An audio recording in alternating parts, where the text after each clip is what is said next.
What is up, bros? I'm Caleb. And I'm Jonathan.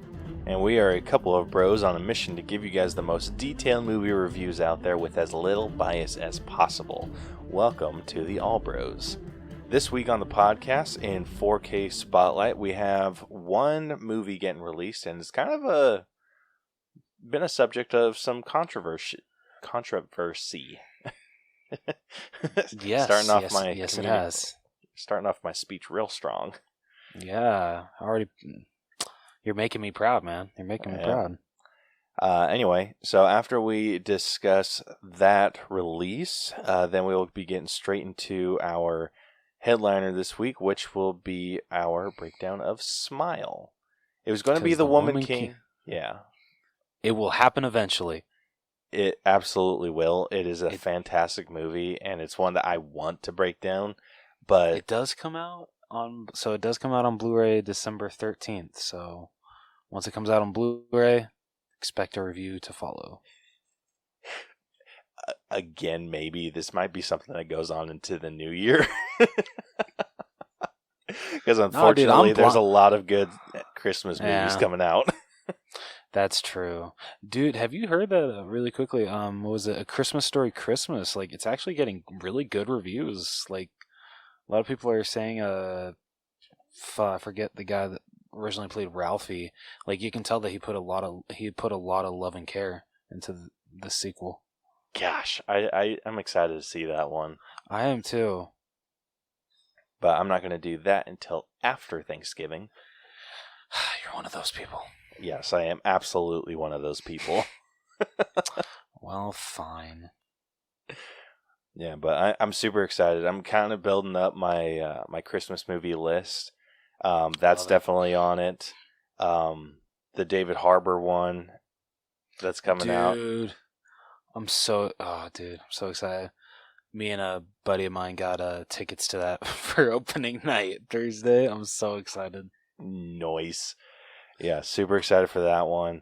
I kind of really want to watch that one with Lindsay Lohan, just because I'm a sucker for a good Hallmark movie. I really want to see that one though, because that sparked the whole. I don't know what someone said to Jamie Lee Curtis, but she's just like, oh yeah, it's great seeing her, back on the big screen, and maybe let's do like Freaky Friday 2. Why not? I miss Lindsay Lohan. And then apparently Lindsay Lohan is totally down for it. So Disney, balls in your court. Get on it, dude. I would love a Freaky Friday 2. I would love to see those two back together again. Dude, how cool would it be if they did like a 3-way Freaky Friday situation? That would be trippy as fuck. Where they get like Lindsay Lohan's daughter in on it, and so she swaps bodies with her grandma, Jamie Lee. Lindsay Lohan goes into her daughter, and then Jamie Lee goes back into Lindsay Lohan's body. That's a little too much for my brain to comprehend. Just kidding. Dude, that would be freaking hilarious. That would be. It really would. It's like, you don't even have to release it into theaters, Disney. Just do what you did with Hocus Pocus 2. Just put it on Disney Plus. That's fine. But still make it a really good sequel. Yeah. Just kind of make it like like the Cheaper by the Dozen situation. Exactly. Make it a little better than Cheaper by the Dozen, but... I would argue... Well, yeah. I was going to say a lot better, but I didn't hate that remake as much as... Wait, are we talking about... Yeah, we're talking about the new one. Okay, I didn't know if we're talking about the actual Cheaper by the Dozen too. No, the original Cheaper by the Dozen, or technically that's a remake too, isn't it? Yeah, that's true. It's just a vicious cycle, isn't it? Yeah. So we gave the 2022 Cheaper by the Dozen a C. Okay. So I think I would give the Steve Martin one in the B's. So yeah, that's fair. Yeah. So, dude, make it happen. Make it freaking happen. Anyway. So yeah, I've been building up my my Christmas season movie list. I love it. So I'm excited. But anyway, Without further ado, let's we get right into this episode. Let's do it. Hello, my name is Brucker Nurse, and I want to tell you about my fun horror movie podcast called Autopsy of a Horror Movie. On my show, I like to have fun dissecting out what makes a horror movie scary, what worked for it, what didn't, what types of fears does it play off of. Is it an allegory for any sort of message? I don't know, but let's find out. Also, I like to watch slashers. I'm a big slasher guy, so I'll watch a slasher and do a kill grade for it. I will cover the kills and I will tell you how I would grade it based on shock, method, style points, and a fourth category that is a reflection of the movie. Besides those, I'll have fun with special topic episodes, commentary tracks, interviews with guests, including some Shudder directors, so I just like to have a fun time over here. If any of this sounds interesting to you or you just want to come check me out, please head over to Spotify, Apple Podcasts, or anywhere they listen to podcasts and search for Autopsy of a Horror Movie. Also be sure to find me on Instagram at Brucker Horror, where you get fun updates and some cool little posts that I do. Thanks for listening, and I hope that you get to enjoy the show, and I'll see you on Instagram. Bye.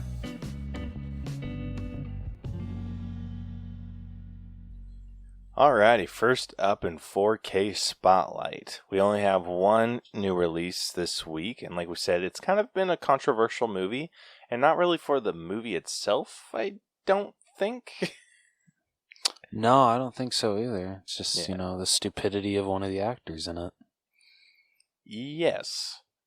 But yeah, so this 4K release is Don't Worry, Darling, and this one's starring Florence Pugh and Harry Styles.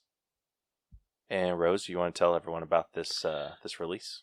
I would love to. It actually stars quite a really big cast. Yeah, you got Florence Pugh, Harry Styles, Olivia Wilde, who also directed it, didn't she?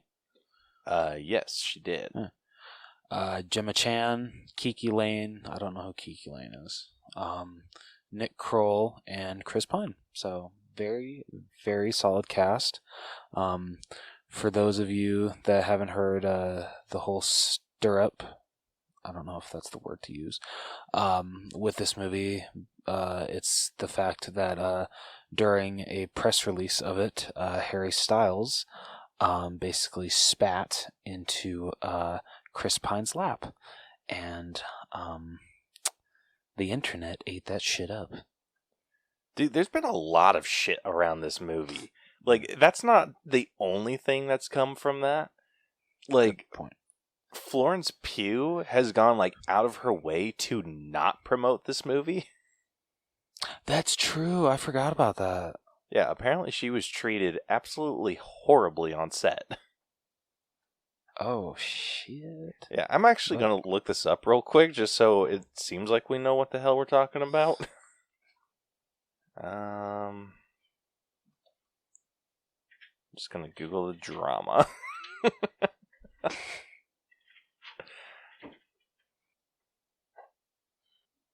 Okay, so let's see. So don't obviously take this with a grain of salt, because I'm getting this from people.com. Oh, God. But yeah, so they say that there's been a lot of controversy surrounding the film. It's been tough to navigate with a smile. Everyone went into the movie with the best intentions.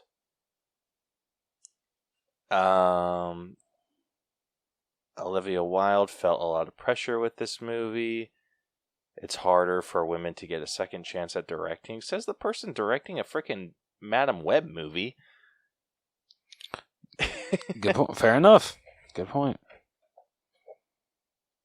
Let's see. Yeah, so Florence Pugh was set as the lead character. And Shia LaBeouf was originally set to play the supporting role. No shit, really? Yeah, but in September of 2020, it was announced that he had departed the film, and Harry Styles signed on in his place. Huh. There was some sort of on-set romance, probably between Olivia Wilde and Harry Styles, because I heard that there was like a little bit of a buzz between them. Oh, shit. Oh, sweet. They have like a full timeline. So April 2020, Shia LaBeouf and Florence Pugh are announced as the film's leads. September 11th, 2020, Harry Styles takes over for Shia LaBeouf. November 2020, Olivia Wilde says she did a little victory dance when Harry Styles signed on for the film. December 2020, People confirms that Olivia Wilde fired Shia LaBeouf. Despite previous reports that the actor left due to a scheduling conflict. So that's freaking shady. Very. Just trying to see if there's anything within that. Okay. January 2021, Olivia Wilde and Harry Styles are photographed holding hands. Ooh, while attending a wedding together. Oh, shit. Apparently they'd been dating for a few weeks after they connected during filming. February 2021, Olivia Wilde says she has a no... I'm assuming that's like an asshole policy? Okay. Yeah, after firing Shia LaBeouf, it's like ass blank, but it's like too many spaces to be any... Or no assholes, maybe? It puts everyone on the same... the no assholes policy, it puts everyone on the same level. I also noticed as an actress for years how the hierarchy of the set separated the actors from the crew in this very strange way that serves no one. I think actors would actually like to know more about what's happening there when you're pulling my focus. What is that lens change? But the idea of don't bother the actors and keep them separate and don't look at them, I think it makes everyone quite anxious. Anyway, February 15th, Don't Worry Darling wraps filming. December 2021, Olivia Wilde discusses highlighting female pleasure in the film. What the shit? Okay. April 27th, 2022, Olivia Wilde is served custody papers while promoting Don't Worry Darling at CinemaCon. I think I remember hearing that. Yeah, I do too. She was on stage too. Yeah, like the fuck. Did anyone get that on video? Because I want to see if that's on YouTube. it was fully recorded. Really? Oh my god. Okay, yeah. She was like, freaking nuts. Yeah. Okay. After this, I'm searching that shit up because I never actually saw it. Yeah. So so someone comes to give her this envelope and says personal and confidential on it, and she takes the envelope and she's just like, ooh, very mysterious, and then she opens it because thinks it's a script, and then she's like, oh, and then it was revealed later that it was legal papers. Oh shit, dude. Oh my gosh, the freaking drama, dude. Dude, straight. Oh my god. Alright, let's see. That is honestly like kind of amazing. Yeah, alright, then Olivia Wilde posts like some praise about Florence Pugh on Instagram.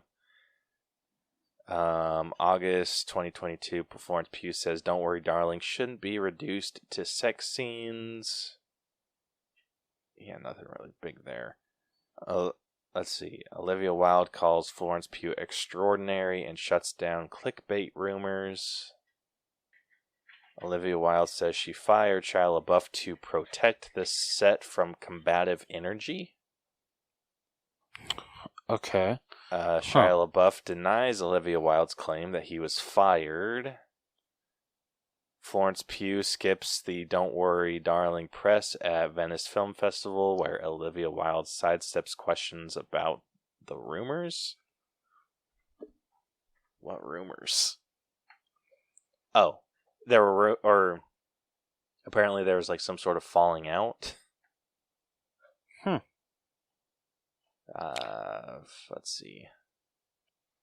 Oh, at the premiere, it looks like, the premiere of the movie is when Harry Styles supposedly spit into his chair or his lap. Okay. Yeah, that's bullshit. So some PR reps said, just to be clear, Harry Styles did not spit on Chris Pine. There is nothing but respect these two men, and any suggestion otherwise is a blatant attempt to create drama that simply does not exist. This article says otherwise. Yeah, exactly. Exactly. Yeah, not really anything else. Yeah, and then apparently everyone's freaking disputing this whole Spitgate rumor. So there's been a decent amount of drama. Like, I feel like we might have covered, like, too much, but... The sad thing is, this probably sounds more interesting than the actual movie. Yeah. Abso-freaking-lutely.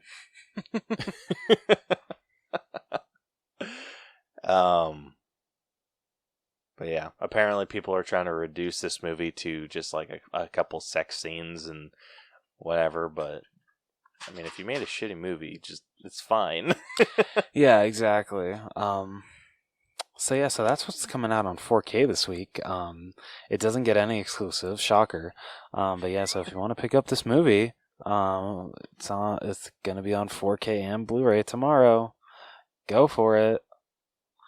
I won't be, but that's just me. Yeah. We'll see if I go through any of this and just clip out some of like the bullshit stuff. Oh man. Shit. Yeah. I don't know what else to say about this movie. Well, I know what to say. How about we move on to what we came here to talk about and discuss Smile? I say let's do it.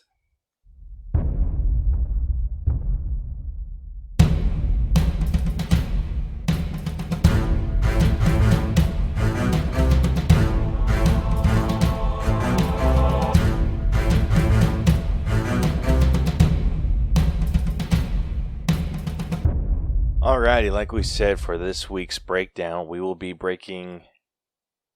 Or this week's headliner, we will be breaking down Smile. Kind of jacked that up a little bit. I know, right? He pulled a me, everybody. Hey, at least I didn't try going main event. Fuck you. That's all I gotta say. And there's that explicit tag. Yeah, sorry. I don't care.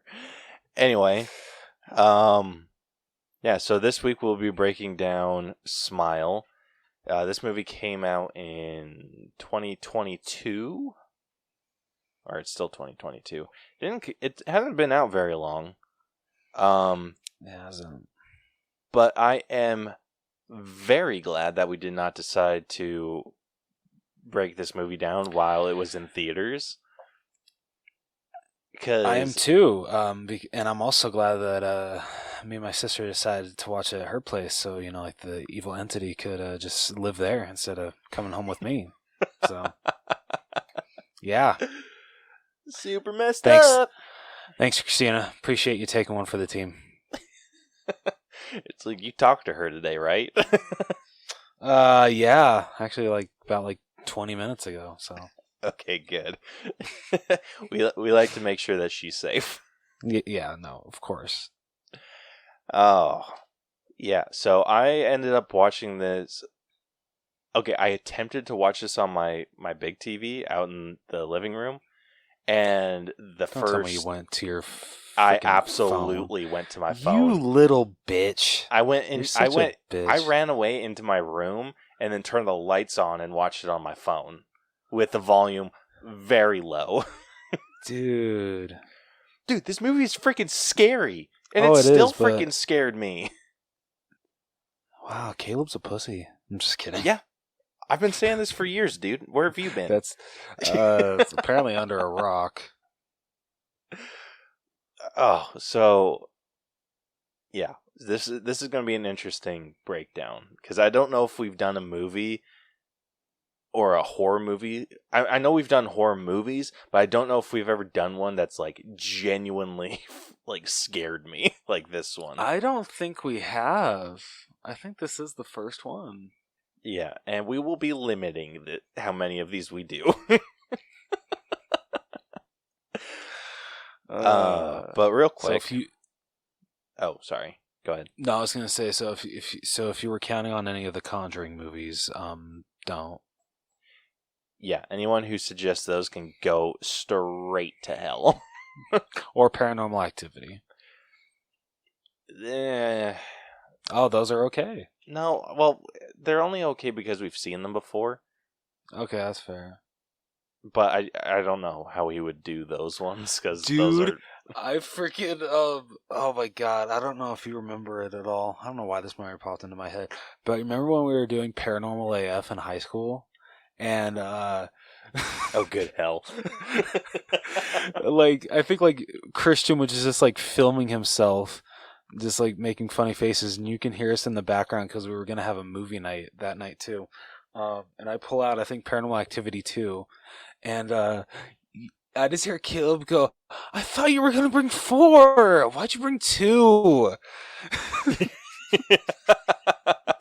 Caleb just freaking whines that I brought 4 instead of 2. It was because really funny. If I remember right, it's because you said 4 was scary.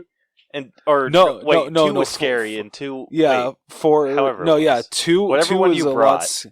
Yeah, 2 was a lot scarier than number 4. Yeah. I'm just remembering the way that he the way that he said it. I thought you were gonna bring 4. Why? That absolutely does sound like something I would say. In the exact tone too. For those of you that may not know, that actually care, Paranormal AF is a attempt at a horror movie that me, Rose, and our good friend Christian attempted to film while we were in high school. And this was the jankiest shit you probably have ever seen in your life. It wasn't even like scary. No, it was really stupid. And we tried doing the whole Paranormal Activity shebang. Like, we tried doing found footage and all that shit, and it came off so bad. It really, dude, the bloopers are better than the actual movie, because like the movie is like 5 minutes. The bloopers are like, I think I got it over like 30 minutes Easily.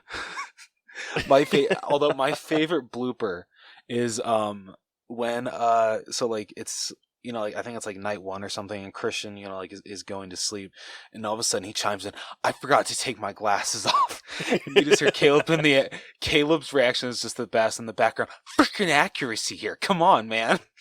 Yeah, because we shot it where he didn't have his glasses in one scene, and then he was going to bed, and then his glasses were on, and I'm just like, damn it. Oh my god. That is a video, both the bloopers and the video. Wait, are those on YouTube? The movie actually is. The bloopers, I have the DVD somewhere. Yeah, that will be saved for a very, very small amount of people. Oh my gosh. But good times. Oh yeah. Anyway, getting back into this movie, Smile.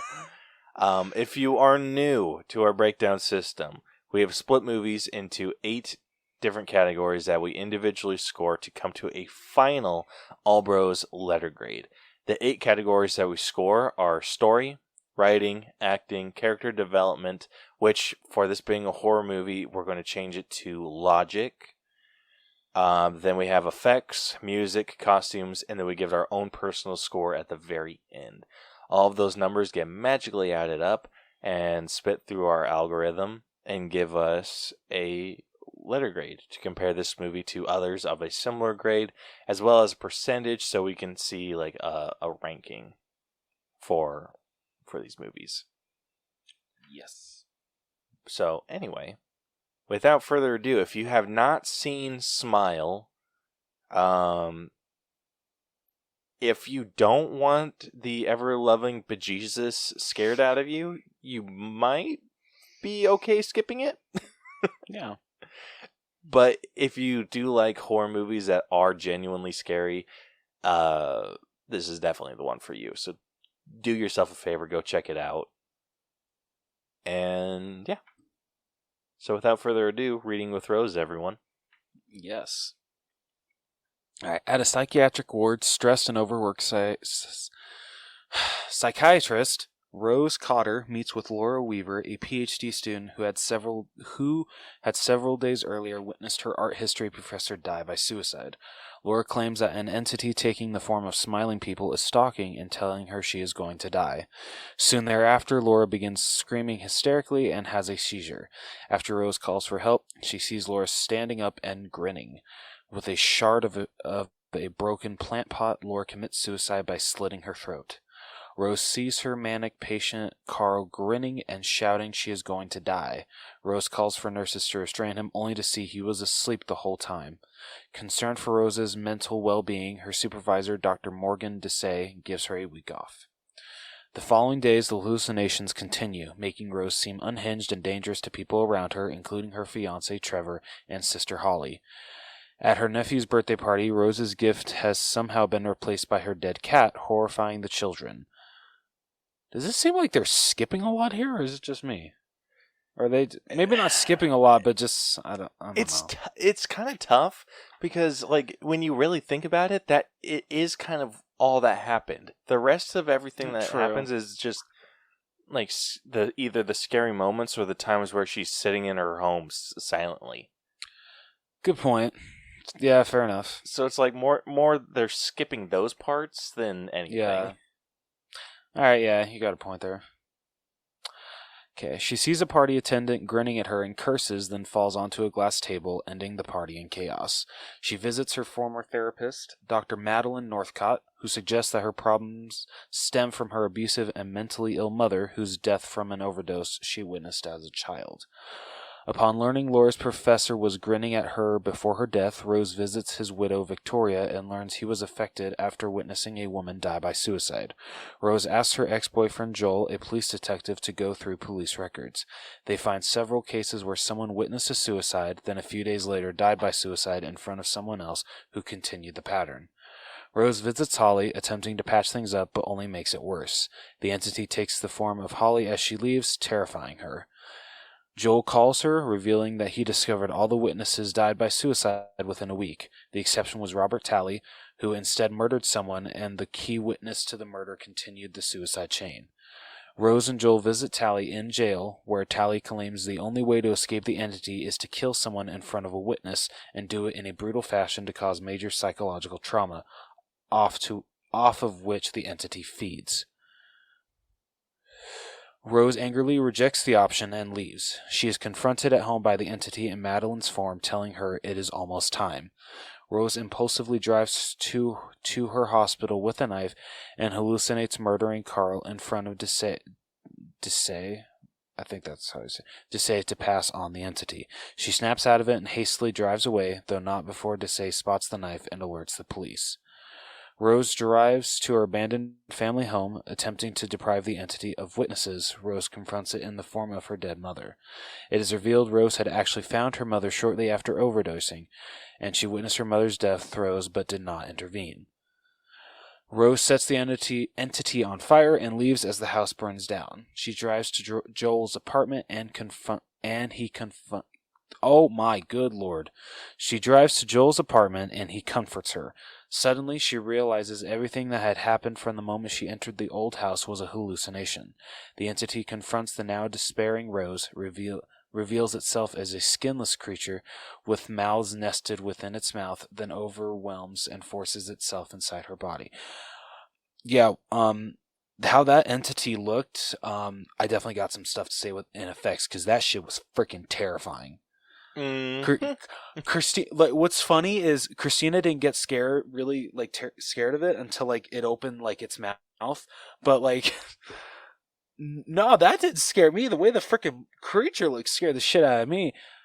Freaking someone on Reddit made the best comment ever, though. They compared the way that it looks to Marilyn Manson. I'm like, you know That's what? fair. Yeah, you're not wrong. You're not wrong. And that comment won the day for me yesterday. So overwhelms and forces itself inside of her body. Joel, having tracked Rose's phone, enters the house and sees a smiling Rose set herself on fire as he watches helplessly with the entity passing on to him. What a vicious cycle. Dude. This is a kind of a tough one. And like if we were to do something like character development, I think this is where character development would just tear this movie apart undeservingly. Yeah, I would agree with that. This is one of those movies where like it's done right. Like I think a lot of horror movies try to give you like a somewhat happy ending, kind of, or just like relative to whatever the situation may be. This did nothing. Like you were in no better place at the beginning than you were at the end. Like this just gave you every little bit of horror knowledge that you needed to know about this creature, and then ended it with like, yeah, guess what? Couldn't frickin' stop it. Like, what you gonna do now, bitches? Yep, it'll just keep going and going. Yeah. So, fun fact about this movie. This is actually based off of a short that the director had previously done called Laura Hasn't Slept, or something along those lines. Yeah, I think that's what... Because the original title for the movie was supposed to be Something's Wrong with Rose, but then they changed it to Smile. Yeah, and so what's interesting about that is the Laura that we see at the beginning of the movie, the one that passes it on to Rose, is the main focus of the movie, or is a main focus of the short. So Laura in the short is the Laura from the movie, and so we just see her transference of. That's freaking cool. Yeah, it's wild, and this is funny enough. A series of movies I feel you could take forever if you wanted to. Yeah, you really could. Like you just created an infinite loop of just horror that you can play around with. So you can move from like character to character, horror instance to horror instance. Hey, got a good idea for a good killing? Do it. And like you can go so far with this. It's ridiculous. Yeah, it really is. But yeah, dude, I think one thing that this this kind of skipped over was all the instances where this entity was haunting her. So like the first instance that we see that made me like turn it off from my big TV and make it play it on the phone is when Rose is home alone and she's drinking wine, and she just kind of like looks off into her living room, and you see freaking Laura, like just her face smiling, just barely lit, and just standing there, and then Rose freaking freaks out and drops her glass, and like scares the ever living shit out of me, dude. Oh shit! Like so, that scared the hell out of me. The next thing that scared the ever living crap out of me is when her sister, like after like the whole instance where she gives her nephew this gift and it ends up being her dead cat. Yeah, which, oh my god, so effed up. Yeah, super messed up. But she goes to like apologize to her sister, or like explain to her sister what's happening, and her sister's just like, no, get the hell out of here. Like, leave, you're not welcome in my house anymore. And so Rose goes, sits in her car, and is just like trying to like breathe and calm herself. And then you see in the distance, like from her sister's front door, her sister comes out and is walking towards the door of her car, knocks on the window, and then Rose looks up and she's just like, oh, Holly? And then Holly's head freaking comes and like spins upside down, and dude, I almost threw my phone. That was so freaking scary, shit. dude. I swear they showed that in one of the trailers, so that didn't get me. Yeah, I hadn't seen other than like the teaser on TikTok. Oh, really? Okay. Yeah, and the TikTok one's like a couple seconds long, so I didn't see anything like that. Oh, okay. Nice. I love it. So I went into this pretty blind to what they were like trying to pull. I'm sure you loved that, right? Normally I hate that, but I just assumed, oh, it's on Paramount, like it's probably just some cheap horror movie. Like, what's the worst that can happen? And all of the super terrifying shit happened. I mean, clearly it wasn't. I mean, yeah, it was made for cheap, but looking at the box office, this thing did freaking amazing. It did phenomenally well. Like, god damn. This had a $17 million budget, and its box office right now is over 200 million. Yeah, holy shit. Yeah, and that's globally. Like, an opening weekend, it did really well. It made just, I think, just under 22 million. Hell yeah, dude, that's awesome. Yeah, it's been doing amazingly well. Especially for a horror movie, I feel. Yeah, I absolutely agree. But yeah, like, this movie can mess you up. It really can. It really, really can. Dude, I damn near lost my mind when her therapist came to her after, like, her fiance was trying to hold an intervention or something like that. Like, Yeah. bring up his issues to her therapist. And they were going to have, like, a session, but she, like, stormed out. And so her therapist comes back to her door, like, rings her doorbell, comes in. It's just like, I'm just trying to make sure you're not a danger to yourself or others. And, like, they sit down on the couch and they start talking. And then in the middle of their conversation, the phone rings and she goes to answer, and it's her freaking therapist.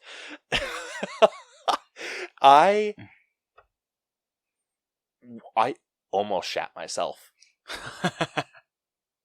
Dude, I hate shape-shifting in horror movies so much.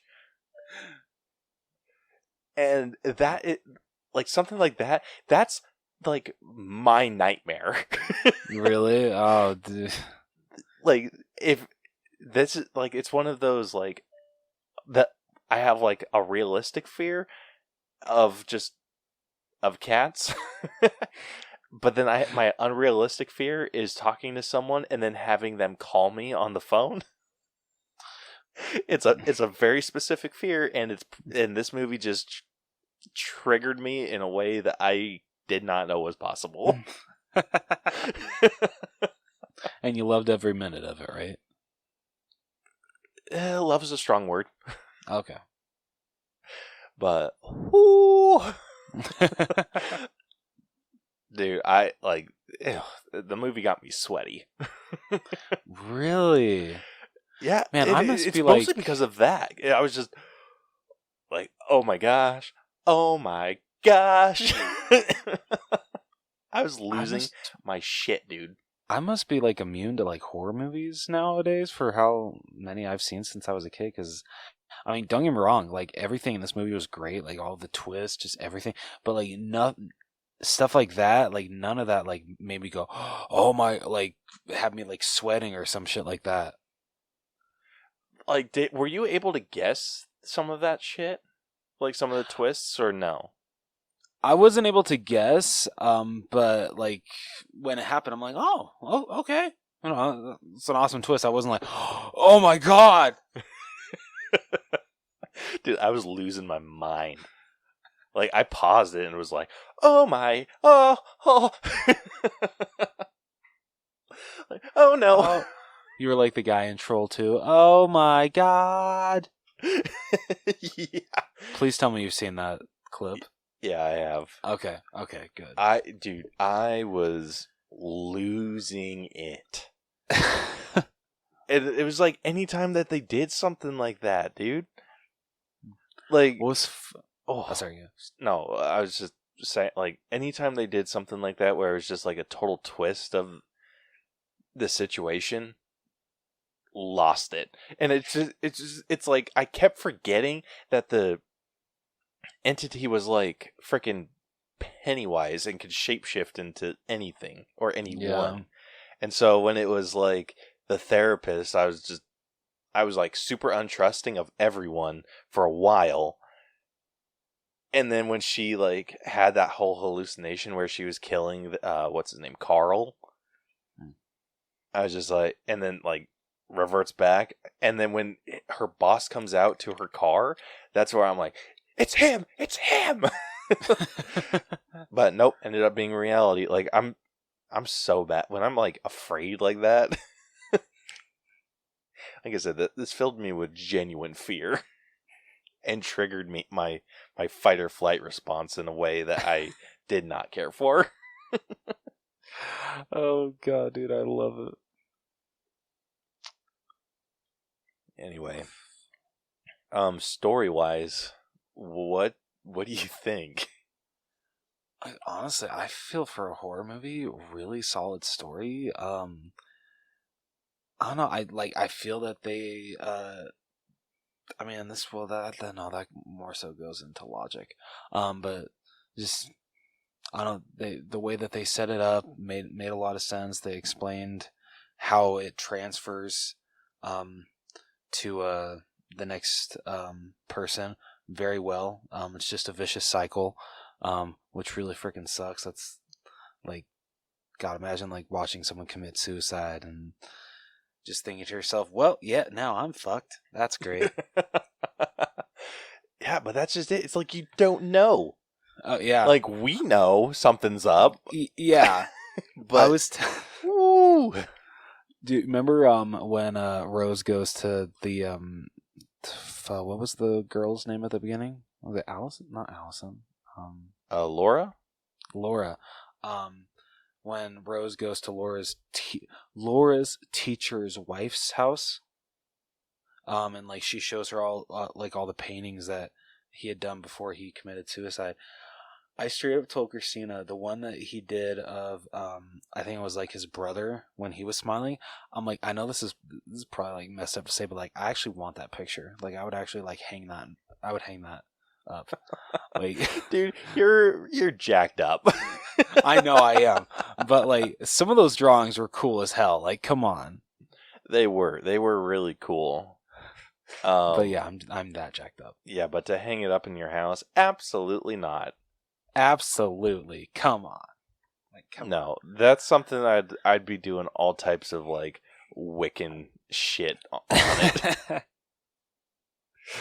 Oh shit! Like, I'd be taking it to everyone, like every religion. Like, hey, can you bless this picture for me real quick? Thanks. Yeah, like I'll like constantly be burning sage in whatever room that this was like sitting in. Yes, I love it. But you're absolutely right. Like the story on this is like for a horror movie, and especially it's a super basic premise, but it's effective. Yeah, and like, dude, the freaking opening, like that is honestly one of the best openings I've seen in a horror movie in a while. Just like you don't see the title card until after. God damn it! I already forgot her name again. Laura. I'm gonna remember that name. How do I forget that name? After she kills herself, and just looking at like how she's smiling and just like literally just like cutting her face from like the top of her ear all the way down to her neck, and then as she's just completely just bleeding out, she drops to the floor, still smiling. That shit was freaking terrifying, but I loved it. Yep. Dude, that was nuts. Like I said, watching that just like absolutely understand how it transferred because of trauma. Yep. Like, oh man. That jacked me up something awful. And I think what jacked me up the most, like, this was a shot that I didn't necessarily care for, and like I'll talk about it later when we get into like effects or whatever. I did not like how they did like a slow pan across a room, like she was looking around the room super slowly. That's like, fair. I didn't care for that.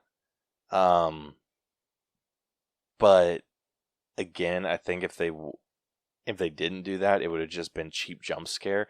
But one of the things that like scared me about that scene is when she was like on her emergency phone, like calling for like backup or security or whatever. First off, I feel like you need to be like looking at the patient when you're doing that. Yeah. Like, why would you have your back turned to someone who's having a manic episode? Guess what? Exactly. Not doing that. But no, when like what scared me is I recognized almost instantly when she stopped screaming. Oh, really? Yeah. Like like Rose runs to the phone, like starts calling like, "Hey, I need security, blah blah blah blah." I could almost like pick out immediately like she stopped screaming. Turn around. Turn around. like she's gonna freaking bushwhack you. Yeah, seriously. And technically she did. Yeah, it's true. So yeah. But the flow that they had through this, it was, even though they had a lot of moments where she was like alone to herself, not really doing a whole lot, like the pacing was still like, it kept you on edge. Yeah, it did. I agree. So I really appreciated that aspect of the story. Like even the quote unquote slow moments were paced very well. Yeah. Like if you were just to take those scenes by themselves, like they'd probably seem like, okay, this is dragging, but I think with just the context of everything else, like pretty solid. No, I absolutely agree. So where are you sitting with story? You know, I think I'm gonna go an 82. That's not too bad. I actually might be a bit higher than you. Okay, I like it. Yeah. I think I might be around more in the 85 range. Okay. I thought, like I said, really well done, and things that could have dragged, really didn't. And there was like a lot of moments where I feel like that could have been the case. And there was only a couple times where I'm like, okay, let's pick it up. Yeah. I think the No, I biggest getcha. one was when, like at the end, when she went to the abandoned house. I felt maybe like that hallway walk took a little bit of time that it didn't need to take. That's okay, that's fair. But other than that, like, really solid. I agree. All right. Writing. What'd you think? I feel the writing was pretty good. I mean, honestly, I feel I might be a little lower. than the story on writing. Just I don't know. Some characters were the way that they were written were not rubbed me the wrong way. Just came across as like annoying, if that makes sense. Was it the brother-in-law? Yeah, it was the brother-in-law, and also I was not a fan of her fiance. Yeah, I can definitely give you that. Like, their dialogue just seemed very almost unnecessary. It did. Like, honestly, even some of the lines from like the sister, hit Rose's sister. Maybe this is just me, but like when Rose and her fiance go to dinner with her sister and her husband, Rose mentions like, hey, I'm not going to be able to make it to your son's birthday. I have work. And they kind of have like an altercation. Rose's sister calls her the next day, and like they apologize to each other, and it's the way that she says it. I feel like if she would have said it a different way, it wouldn't have like been like, well, you know what, kind of like F you, bitch. It's when she's just like, oh, well, you know what? If you're not going to be at his birthday party, the least you can do is get him a present. Like, come on, he's into model trains. I'm like, okay, like I said, maybe if she would have said it in a different way, understandable. I would want to get my nephew a nice gift if I wasn't going to be able to make his birthday party. But if his mother said it like a bitch like that, I'd be like, you know what, F you. Yeah, I had an issue with that too. Like I said, some dialogue was just a little clunky. It felt like really unnecessary. Like, there were some characters I feel were well written. Like, I really liked how the therapist was written. Yeah, she was really good. She was great. Yeah, the boss was a little less so. Like, they did something weird with the writing, I feel. Like, it felt like they made cuts in really odd places. Like, yeah, that's fair. Yeah, like the second time that Rose had like a freak out and she dropped a glass, they cut the scene like to the next day and like didn't even like address what was said, but her fiance comes out and he's just like, "Hey, Rose, did you break another glass?" And then cut. I'm like, yeah, I remember that. What was that about? Yeah, right? It's like, yeah, obviously. Like, it's just kind of one of those things that didn't need to be said. It was like the same with the boss. Like, he asked a question and then cut. Yeah. And I was like, okay, we're just not addressing it. Like, I thought it was like a flashback or something. Like, oh, this will answer your question. No, it's just a continuation, like, on later that day. Yeah. Like, they had like a few moments like that were really weird. Honestly, the strongest writing was obviously given to... I think they spent most of their writing focus on telling this story, on how they wanted the story to be told. Oh, absolutely. Like I think dialogue was just kind of an afterthought. Yeah, all they really were focused on is explaining, like how this entity came to be and how it passes on to each person. Yeah, which, I mean, in a way, especially for horror, I appreciate. Yeah, I mean, let's face it, a lot of horror movies aren't known for amazing dialogue. Yeah, I will. And those that some are, but yeah, I feel like those that are known for decent dialogue aren't very scary. Yeah, that's very true. But yeah, I think I'm in agreement with you. I think the writing score is just a tad lower than story. But I think I'm going to go about where you were with story. I think I'm going to go to an 82. Whoop, not 92, 82. Then I'm just going to go like a couple points below. I'm going to go to an 80. Fair. All right, moving on over to acting. We got Sosie Bacon, who played Rose Cotter. Kyle Gallner, who played Joel, who was her ex-lover. Jesse T. Usher, who played Trevor, her current fiance. Robin Weigert, who played Dr. Madeline Northcott, Rose's therapist.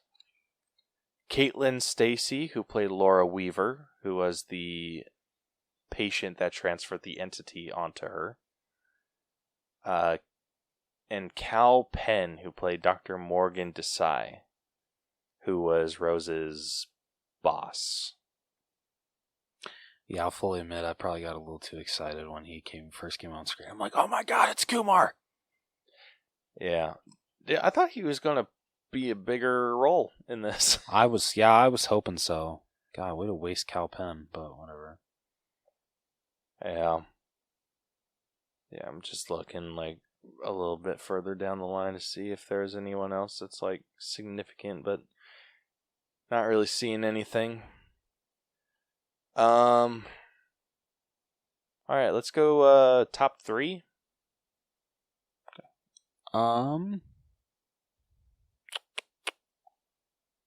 Number 1, definitely. Oh my god, what did you say her name was that played Rose? Sosie Bacon. Okay, yeah, definitely her. I mean, she's the main star of the story. She was very believable. Especially just watching as she gradually started to realize that she was the current victim, and up until the point where she just fully realizes it, and she's just like, well, shit. Yeah, just really solid acting from her. Number 2, I would give to Joel. Who played Joel? Kyle Gallner. Kyle Gallner. I thought he was really good. I don't know. I liked his when it comes to like her lovers. I liked his performance way better than her current fiance's. She seemed to have better chemistry with him than her fiance. Yeah, I agree. I absolutely agree. So yeah, that's why he would be my number 2. And then number 3 would have to be her therapist. What was her name? Dr. Madeline Northcott, played by Robin Weigert. Yes, her. She was fantastic. So that would be my top 3. That's actually my top 3 as well. Hell yeah, there we go. That doesn't happen very often. No, it doesn't. But yeah, everything that you said. I will say this. The way that Sosie Bacon was playing Rose when she was going to her old childhood home it kind of gave me like vibes that she was going to commit suicide there by herself, kind of like end herself and the entity. Yeah, but that's what I thought too. It almost felt because I don't know if this was a writing issue, acting issue, or what. Because I feel like it could technically be both. But it seemed like she was going there to face her demons and then, like, defeat her demons in a way. Yeah. But and then I thought, like, okay, like, this is it. Like, she's going to light this place on fire and just, like, end everything. Like, knowing that she can't, or at least to her knowledge, that there is no ending this entity within her. Yeah. So, it felt very deceptive when that's not how it played out. Like, I almost felt cheated. That's fair. Like I said, I had like genuine fear for most of this movie, and then it was like the ending just kind of fell apart. Yeah, like honestly, the best part of the ending was actually like seeing the entity and like how freaking terrifying that thing looked. Like, oh my god. Yeah, it's like the frickin' Slenderman on steroids. Seriously. Honestly, I'm amazed I didn't have nightmares about that shit last night. Yeah, I will be genuinely shocked if I don't have nightmares tonight. You're welcome. But shit, it's like I said, I felt cheated. Like, I felt like, okay, she's finally, like, accepted her fate. She's kind of dealt with her demons a little bit. But so it just felt like like knowing that she didn't do any of that, and she just ended up transferring the entity onto someone else, felt very cheap. Like, felt like, okay, then what the hell was this dealing with your inner demons bullshit? Yeah. Like, what did that accomplish? Sure. Yeah, exactly. Just felt odd. Like, in retrospect. So, like I said, wasn't quite sure if that was a writing issue. I think a majority of it was a writing issue, so that's definitely... Like, I stand by my score of an 82. I think the 82 kind of covers all the issues I had in regards to that, whether it had been an acting issue or a writing issue. So, but I mean, acting overall wasn't bad. It was fairly average, in my opinion. Yeah, I would agree. So,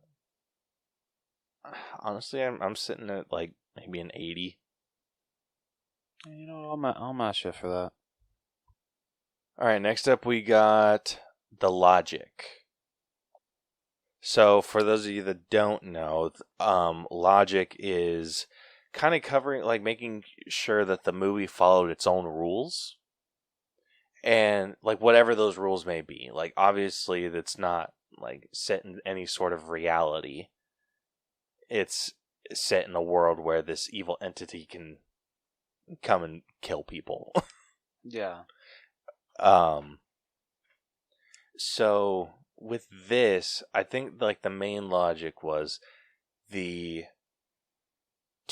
transfer the entity onto someone else. They had to, or the person containing the entity had to kill themselves in front of someone to traumatize them enough to take the entity on, because the entity fed on trauma.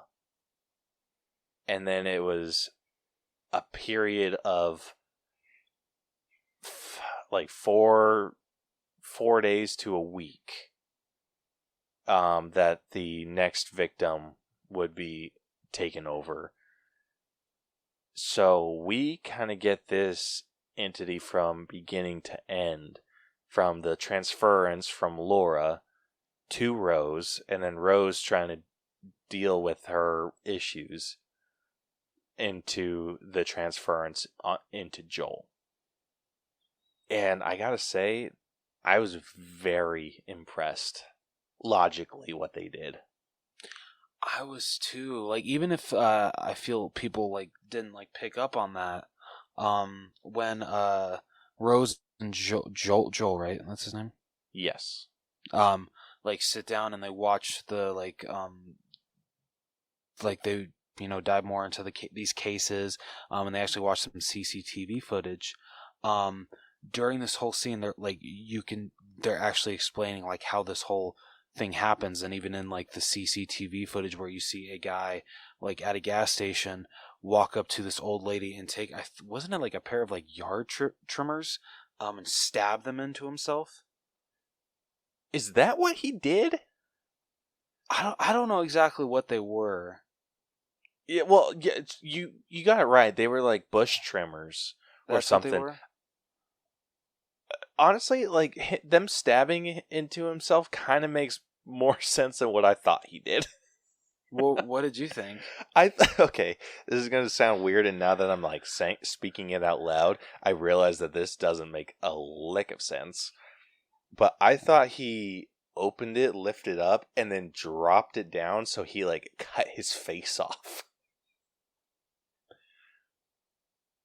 I know, I'd have to watch the scene again because I don't remember him lifting it it that high above his head to where that would, or did he? Yeah, he went full over his head, and then he like went down, or like he. Oh no, you could be right.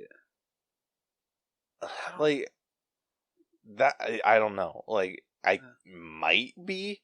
I think it'd be very like slim chances if I was. Hey, you never know.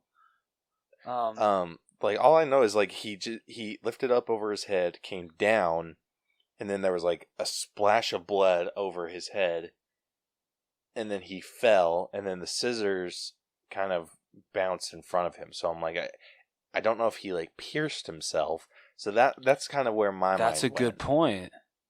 I didn't think about that. That's a good point. Yeah, so you might be right.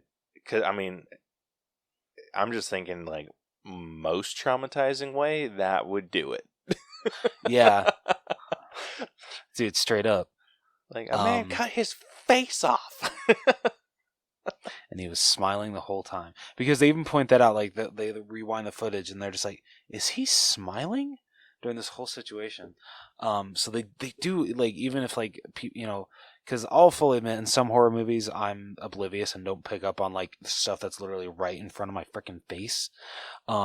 So, I mean, but I feel it was pretty, easy to pick up like how the whole situation went down, but I did appreciate during that scene they did explain in their own way for audiences that didn't understand what was going on and like how it was bouncing to one person from one person to another. Yeah, I'm glad that they did that too. It did kind of feel a little like coddling to us, like, oh, like, yeah, that's fair. Not necessarily smart enough to pick this up on your own, but I don't, like you said, I don't know if I would have been able to pick this up on my own. Yeah, same. So I'm kind of glad that it kind of had like a little bit of a mystery vibe to it as well, which was decent. I agree. Yeah, I agree.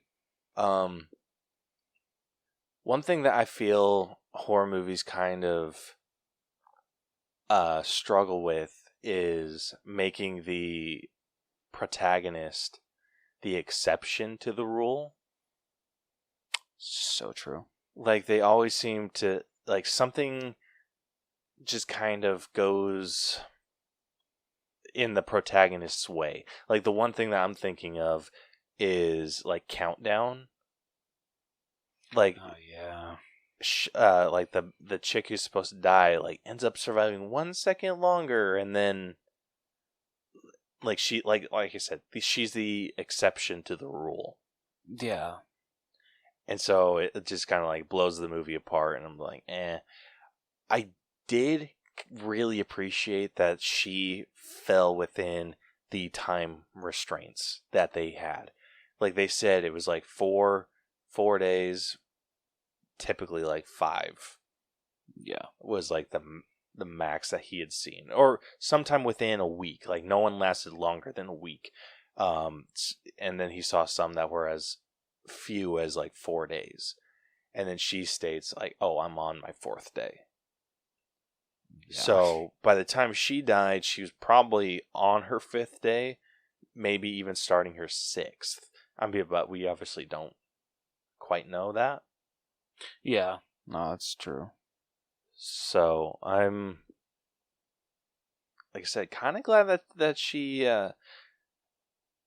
fell within those time restraints. I'm glad it didn't go longer. Like they didn't like push her out further. That she kind of fell perfectly within that.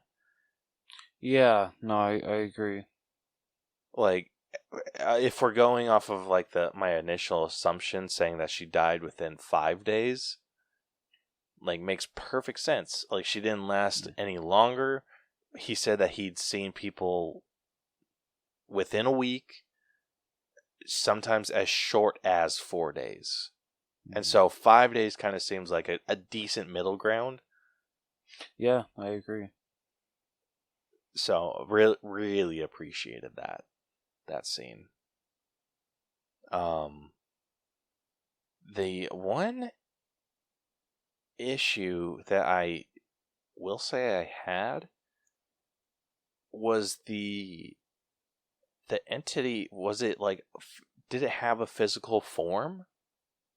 Or was it all like mental, like within her mind? That's where That's I'm a good kind question. of struggling. Yeah, that's a good question.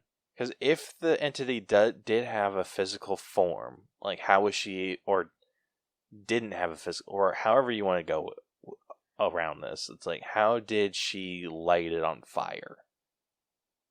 Yeah. But then it's like, it was all a hallucination too. Like, she thought she did all that. She thought she went to Joel's place afterwards, but no, she freaking like runs out of the space and like realizes that she's just back in that home. So it's like, did any of that really matter? It was trippy as shit. Like, this whole movie was trippy as hell. But like, logically, like, if you're thinking through this entity can manifest anything that it wants. That true.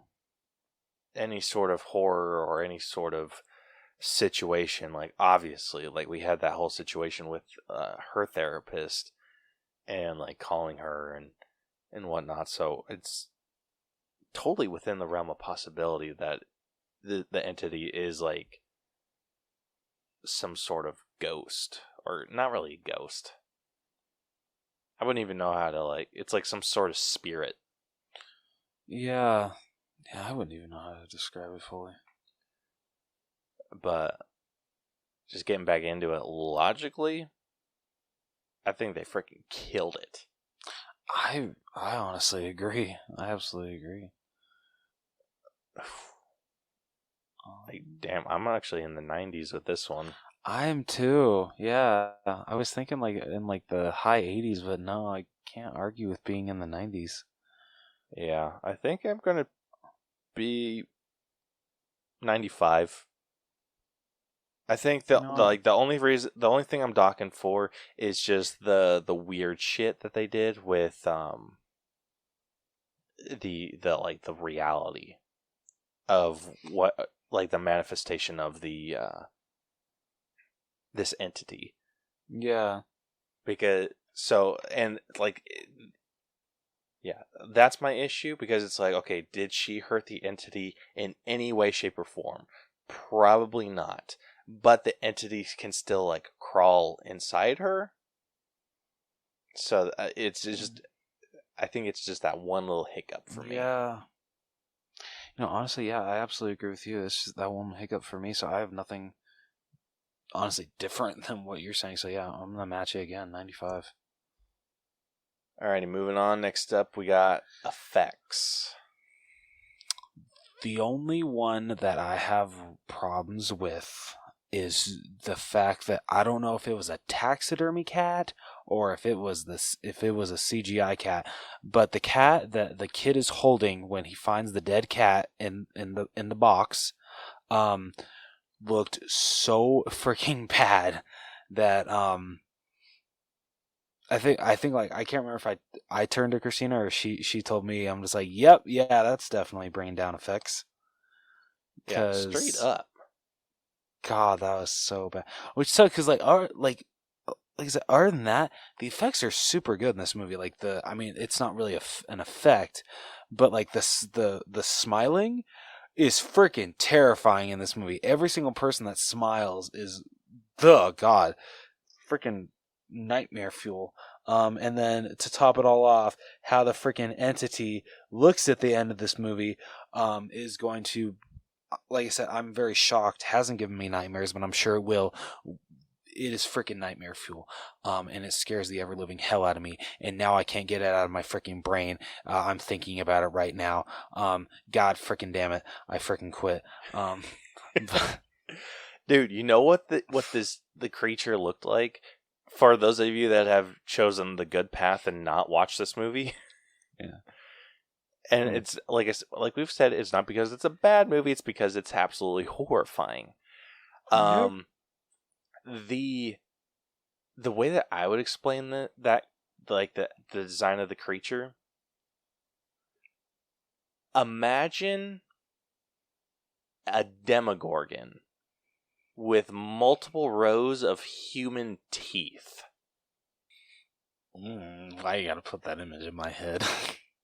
That's the best way I can think to explain. Yeah, honestly, I would just the human face that they also give it, just and the smile on it, just oh my god, it's freaking terrifying.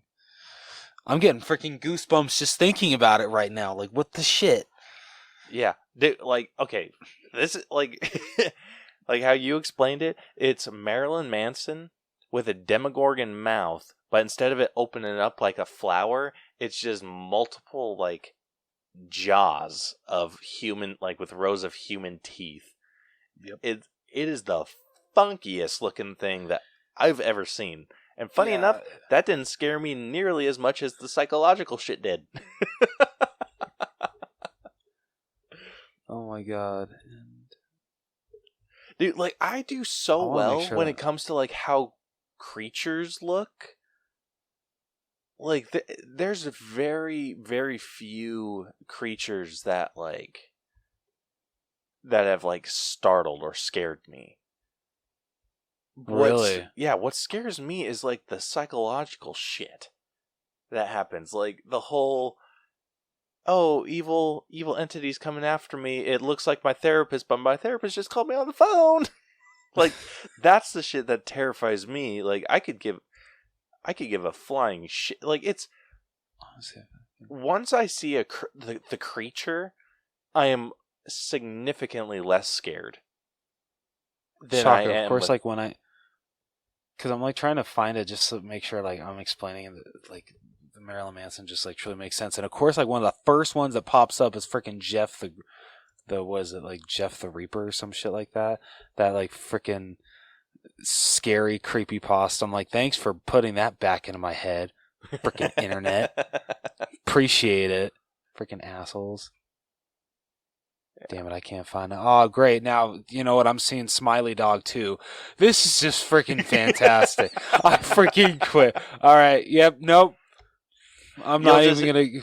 Yeah. How about we just handle our explanations? Yeah. Okay. Yeah. Because that's enough internet for me today. Yeah.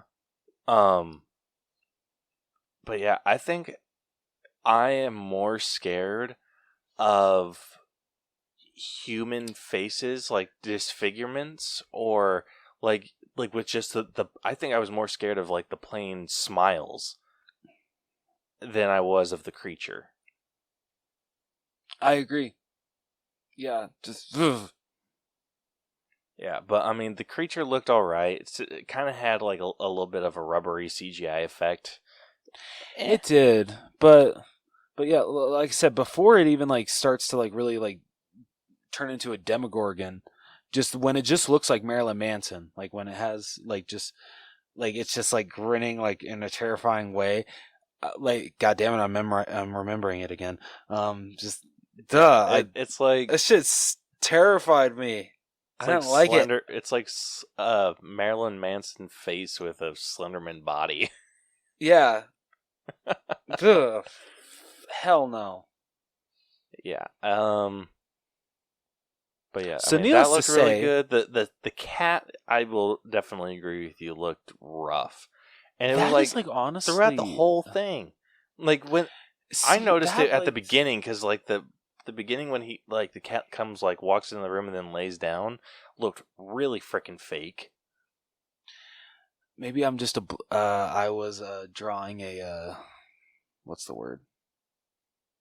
I don't know what the word. I was cute cat. Not oblivious. I don't know. The cat just was very, very cute. So I didn't even notice that it was CGI. I didn't pick up on that at all until like the actual like kid holding the dead cat, which oh my god, I wish I could have gone without seeing that because I never want to see a dead cat. Dude, I know it was probably me just not paying that close attention to the cat, but I didn't think that the cat that he pulled out of that box looked anything like her cat. At least I don't think so. Like, I feel like her cat was, like, gray and black, right? No, no, hers was a calico. Shit. Okay. Never mind then. I don't know what the hell I'm talking about. Okay. Let me make sure. Like, I don't want to say a cat unless, Here, yep, yeah, calico cat. Okay. So it had some color to it? Yes, it did. Okay. Because that's the part I wasn't quite remembering, right? Like, when he pulled it out, I was just like, that seems to have a lot more color than Why do I have what a I feeling remember. if I look up Smile Cat? Yeah, Smile Cat. Well, apparently that's a creepy pasta. I had no idea. Yeah, have fun with that one. What was the name of the cat? Do you remember? Oh. Was it Mittens?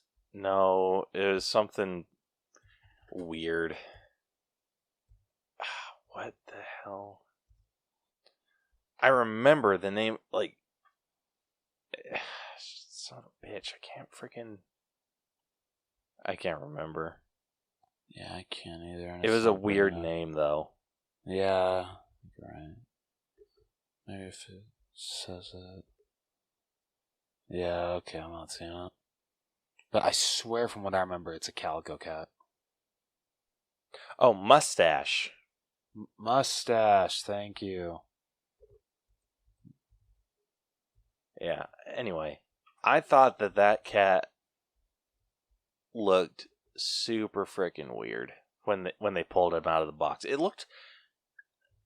I will say I do think it was like a taxidermied fur, though. I don't think it was like an actual, like a cat or anything. But it did, like you said, it looked super fake, and it looked super fat, too. I'm like, that's not all that cat. Yeah, no, fair enough. Yeah, so... Overall, like, the effects were decent and adequate enough. I think most of the scary stuff was just people smiling. Yeah. And that was just... But you know what? That went a long way. It was simple but effective. Yeah. So I think I might be in like the 83 range. I think I'm going to go just a little higher than you, 85. Just Fair. Because of like how, like that entity at the end, just like, I think because of how much it scared me and just how this movie did its job with, like really wanting to terrify its audience. They did such a great job with the effects that, like, yeah, I have to give it a little bump. Fair. All right. Next up, we got music. So this was obviously like a horror movie. So this is kind of uses of silence and just audio overall. Yeah. And I have to say, the use of silence was excellent. Yes. I agree. But what ruined it is just the ear-shattering screams that they would randomly throw in, or just loud noises that they would randomly throw in to get a cheap jump scare that made me want to flip a table. If you've been listening to this show for any period of time, or just listened to any of our horror movie breakdowns, you'll know the one thing that I hate most in this world is cheap jump scares, and this movie was crammed with them. Yes, it was. Dude, they ruined them. Like, there were so many like really good scares in here that were just me being filled with dread and terror that they ruined with a cheap jump scare. Yeah, it's fair. Now, were there some that were earned? I would say yes. I think the biggest one was when, like, we first see the haunting of Laura. Like, we see Laura's face kind of in the shadows, and then she gets startled by her fiancé and drops the glass. Or does she drop the glass first? I can't remember now. Shit. Yeah, well, either way, it was just a cheap jump, or it was just a jump scare in that moment. That worked out perfect, but then they kept doing it. Yeah. It was just like, boom, loud noise. And then just silence for a really long time. Then boom, loud noise. And then one thing, like another scare that I feel like was absolutely cheap. She was listening to the audio of what was happening with Laura on like the day that she died, like during that whole situation. And she heard herself say, Laura. And then she was hearing this whisper just like calling Rose, Rose. Yeah. Not bad. And so she's like listening, turning the volume up a little bit higher so she can hear it more and more clearly. And then she goes to play it again, and then it's like complete silence for a little bit. And then you just hear, boom, Rouse. And I cannot explain how pissed off that made me. First off, it scared me. But then it was like an anger scare. Yeah. Where I was just like, gosh, like, why do they do that? Like, you know what I would have done? I wouldn't have thrown in. Like, tell me how you would imagine this playing out.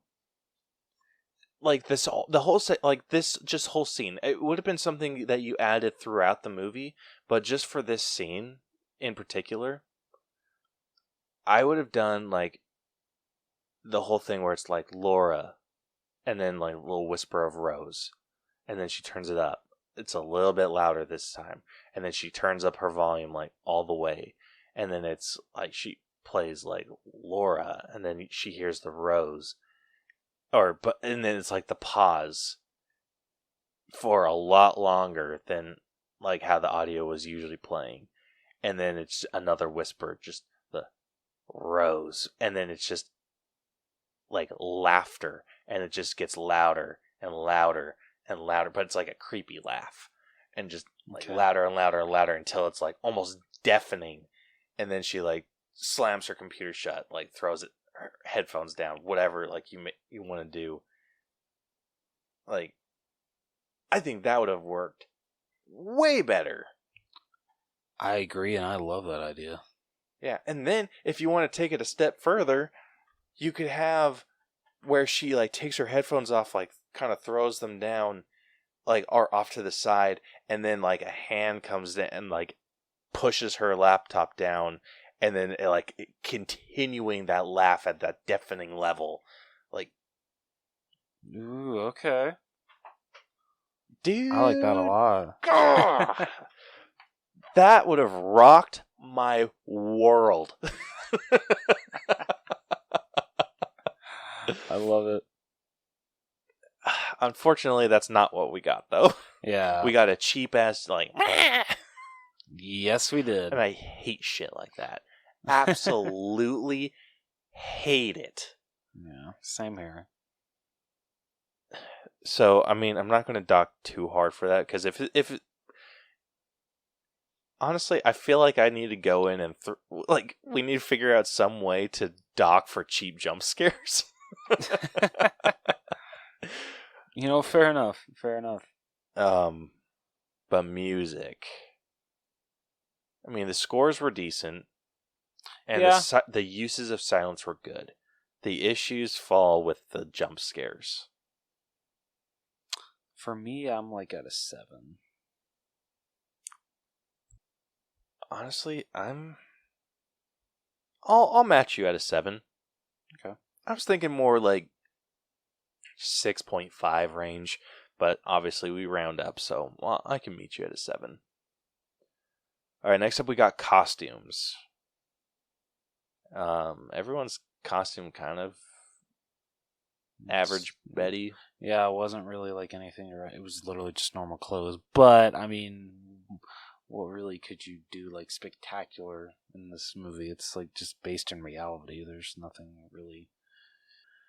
Yeah, special. I'll say the biggest costume like pro was the entity. Yes. Yeah, I can definitely agree with that. But even that, like, I think overall, like, minus the entity, I would probably give the costumes about a 5. Yeah. Like, just average as average can get. Yeah. With the Entity, I maybe at a 6 because it did feel like something we'd seen before. In a way, like the character, like I said, it felt very like I don't know how else to explain it. I don't know the word for it. It's just something we've seen before. It felt very Slenderman-esque. Yeah, that's a good way to explain it. And it's like a naked Slenderman with hair. Yeah. See, I can absolutely match it at 6. Yeah. And I'm putting it into the wrong slot, Jonathan, you dumbass. It almost felt like a not as well done version of the painting that we got in It Chapter 2. Yeah, that's fair. All right, last up we got our own personal score. So, Rose, you want to take this one? I would love to. So, honestly, I wouldn't say I was shocked by how much I enjoyed this movie, but just it was a very genuinely good horror movie. I had a really good time with this movie. It was scary when it needed to be, which was basically the whole freaking movie, and that entity at the end still is going to haunt my dreams forever. No, most of the acting was solid. And the premise is just really, really, really interesting. I really, really enjoy the premise. So, yeah, I'm glad that I didn't see this in theaters, just because I don't know how I would have reacted. I'd be honestly petrified. And honestly, if I would have seen this in theaters, 1, I would have taken Christina with me, and 2, we probably wouldn't be talking to this very day. So, yeah.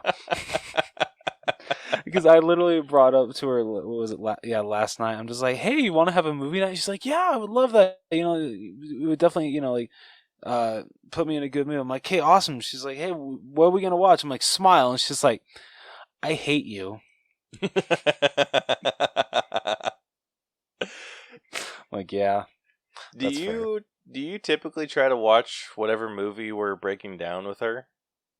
Yeah, I try to. That's awesome. Yeah. So yeah. So overall, my personal score, I'm gonna go an 84. No, I'm sorry, 83. I have very mixed feelings about this movie, and it absolutely did its job in creating dread and terror, and I cannot fault it for that. Like, even though it's not my personal taste in music, or not music, in movies, it performed its job excellently, and like I said, I appreciate that. What I cannot stand, and honestly what kind of ruins this movie for me, is cheap jump scares. There's nothing I hate more than a cheap jump scare. Like, and it's aggravating because it's like you have such genuine fear, like, that was entering my body, and then it was instantly replaced with anger, because I'm just like, screw you, dude. Like, if you would have just kept the dread and the terror going and just use different imagery, like, the scariest shit that I think I've ever seen, and I refuse to watch to this day, our friend Christian, his older brother had a friend that worked on this project called Lights Out. It eventually got turned into like a full feature thing, right? Or was it just a short? Okay, so yeah, it turned into like a full feature thing. That scare is honestly probably my favorite scare of all time. It was he was like turning the lights on and off. It was just light on, and then light off, and then you'd see this like creature or this figure standing, and then at the very end he like goes to turn on a lamp, and he turns it like he turns it on, and then he sees the face. Yeah, I think it's so yeah, like the guy's like headed to bed or something, I think, and he keeps like flipping off this, I think like his hallway switch, and he just keeps seeing the entity. For some reason I'm getting freaking goosebumps just talking about this one too. I know, I have to walk to my room in the dark, and I'm sorry, man. scaring myself. But yeah, so he keeps flipping the switch back and forth on and off, and he keeps seeing the entity. And then I think like one of the final last switches, like he doesn't see it anymore, and so like he goes to bed, and then as he's I think he turns over. Oh my god, I'm so freaking goosebumps here. He turns over, and all of a sudden the entity like turns on the light, and you just see like the face, and it's just like and it just freaking cuts. Actually, I think unless it's like you're very close. I think so. Okay. It's like the hallway thing. He does it, and then he like eventually like turns the light on, or he turns the light off, and then like the entity's there. He turns the hallway light on, gone, and then turns it off, and then the guy's still gone. And so he's like, okay, goes back to bed, and then he like sees the entity like standing in his doorway, and then he turns the light on, and it's gone. And then he goes to, like, lean over to turn the light off, and then the entity's sitting there, and he's like, creepy face, and then turns the light off, and then ends. Yeah, that's what it is. That is my favorite scare in the world. Because it's done so well. And it's because it's not done cheap. It is... Yeah. First off, it earns it. If you wanted to scream in my ear... It totally would have earned it, but it doesn't. It stays silent. It keeps the entire tone of the scene, and it just kind of all the camera does. It just pans over a little bit, and you see the face, and then boom, off. Yep. Like the best. Yeah. That is just chef's kiss in scare. Yep. This is what that movie could have been. If it got rid of all the cheap jump scares. Like I said, filled me with genuine dread, genuine terror, but ruined it by pissing me off.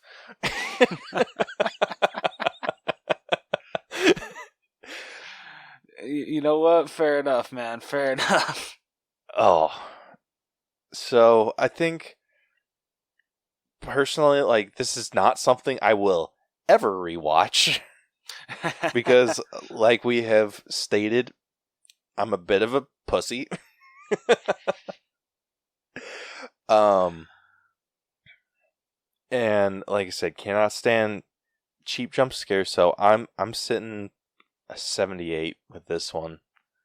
Okay. I'm as close to an 80 as I can get, feeling good about it. But yeah. But anyway, that will conclude this week's breakdown. And going through each of the categories, our story started off pretty strong, a little bit above average, sitting at an 83.5. The writing dropped down just a hair for us, sitting at an 81. The acting dropped down just a little bit more, sitting at a solid 80. The logic for this film jumped up a ton because it followed its rules excellently, sitting at a solid 95. The effects dropped back down a little bit, sitting at an 84. The music, nothing to gawk at, but it was like the uses of silence was pretty good, so sitting at a solid 7. Costumes fairly bland. The character design for the entity was good enough. So sitting at a 6 for that, and then our personal score averaged out to an 80.5. So that makes the final All Bros letter grade for Smile come to a B. Nice. I love it. That's a good score. Yeah, it's a pretty solid B as well. Like, our cutoff for a B is 83. Okay. And this scored an 84%. Nice. Okay. Yeah, so I think this is the first time, or at least one of our B movies scored like this. So let me just do some reorganization. Yeah, so this is like our first solid 84. Like, it's not 84 point anything. It's just 84. I like it. Hell yeah. Yeah. So that puts it below Free Guy, which is at an 84.06. Puts it below Solo, which was at an 84.21. Puts it below Avengers Age of Ultron, which is at an 84.37. Puts it below Prey, which is at an 84.43. And then finally puts it below Black Adam, which is at an 84.5. Now heading the opposite direction, Smile ended up above Thor Ragnarok, which is at an 83.90. Which, wow, I'll give you that. Yeah. Puts it above Murder of the Orient Express. Is it Murder on? Yeah, it's Murder on. Why do I have Murder of? Murder on the Orient Express, sitting at an 83.81. This might be one I Okay, it's above Sonic the Hedgehog, which is at an 83.81. Yeah, I'm sorry, I gotta disagree with. I would disagree with that. Yeah, I mean, the margins are super close. It's like 0.2%. Okay. Let's see. It puts it above Home Alone, which is at an 83.64. And then finally puts it above Lady and the Tramp 2019, which is at an 83.51. Okay. Not bad. Yeah, not bad at all. It's got a good home. Yeah, the Sonic the Hedgehog one is a little bit of a tough pill to swallow, but I do understand that because I think we docked pretty heavily on like effects with that one. Okay. That and character development. Like I said, if All I'm right. remembering right, but who knows? I don't know, man. That was in 2020. I try not to remember that year. Yeah. Actually, I am curious to see. I'm just going to go back and if I can find it. Okay, yeah. Like, we gave the effects pretty high. We gave the writing a little bit low. The character development was really low. Music was really low. So, yeah, makes sense. Okay. Yeah, I think it was just the logic that bumped it up significantly. Like, I think if we would have dropped the logic a little bit more, it would have evened out. But, I mean, you can't argue with the logic being way better than Sonic's character development. Yeah, no, that's fair. But anyway. But that will conclude this week's breakdown. We hope you guys enjoyed this, and if you guys went to see this movie, we hope you enjoyed the movie as well. So with that, if you like this episode, want to hear more of our stuff, be sure to follow and subscribe to us wherever you listen to podcasts. We are damn near everywhere. Be sure to follow us on social media as well. We are on Facebook, Twitter, Instagram, and TikTok, all at the All Bros. You can also email us if you wanted to, where you can hit us up if you have an episode idea, want to join us for an episode, or any of that good stuff. So that would be the allbroschannel@gmail.com. And you can also go to our website, which is tinyurl.com/theallbros, where you can find links to everything that we do. So with that, next week we will be breaking down Disney Plus's new movie Disenchanted. I have already watched this movie and thoughts. He's got some thoughts. I have not yet. I haven't even seen the first one, Enchanted. So I'm gonna get to do a double movie marathon. So it can be very interesting to see if I agree or disagree with him. Yeah, highly recommend a double feature on this one. Okay, cool. So yeah, you guys can look forward to that next week. And until then, this has been the All Bros Podcast. I'm Caleb. And I'm Jonathan. And we'll catch you guys next time. Deuces. I am too tired to do the Mickey voice, so I apologize. Coward. Shut up, ass.